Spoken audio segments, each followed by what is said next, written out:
નજર કરીશું મોરબીના કોઈબા ગામે રબરની ફેક્ટરીમાં આગની ઘટના। રબરની ફેક્ટરીમાં આગ લાગતા ધુમાડાના ગોટે ગોટા નીકળ્યા। ભીષણ આગ લાગતા અફરાતફરીનો માહોલ સર્જાયો તો 6 જેટલી ફાયર વિભાગની ટીમ સ્થળ પર દોડી ગઈ। મામલતદાર, ચીફ ઓફિસર સહિતના અધિકારીઓ પણ સ્થળ પર હાજર રહ્યા તો ફાયરની ટીમે આગ પર કાબુ મેળવવાનો પ્રયાસ હાથ ધર્યો। ફેક્ટરીમાં આગ લાગવાનું કારણ હજુ સુધી અકબંધ છે। ત્યારે ભીષણ આગની આ ઘટના 6 જેટલી ફાયર વિભાગની ટીમ કે જેઓ ઘટના સ્થળે દોડી આવી।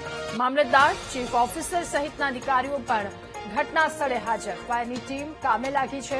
ત્યારે આ આગની ઘટના અધિકારીઓ સ્થળ પર દોડી આવ્યા છે। આ સાથે જાણ કરાતા અલગ અલગ 6 જેટલી ફાયરની ટીમ કે જેઓ ઘટના સ્થળે દોડી આવી। ફેક્ટરીમાં આગ શા કારણે લાગી હજુ સુધી અકબંધ છે। વધુ માહિતી મેળવીશું। સંવાદદાતા વિશાલ આપણી સાથે ફોન લાઈન પર જોડાયા છે। વિશાલ, મોરબીમાં આગની આ ઘટના હાલની શું સ્થિતિ છે? આગ પર કાબુ મેળવાયો કે કેમ? કોઈ જાનહાનિના સમાચાર કે કેમ?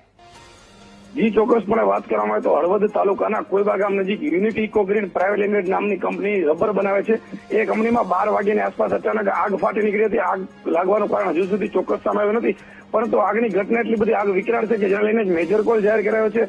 અલગ અલગ તાલુકાઓ અને જિલ્લાઓમાંથી 5 જેટલી ફાયરની ગાડી હજુ પણ અહીંયા પહોંચી છે અને હજુ પણ બીજી ગાડી આવી રહી છે, પરંતુ સદનસીબે કોઈ જાનહાની હાલ તો સર્જાઈ નથી।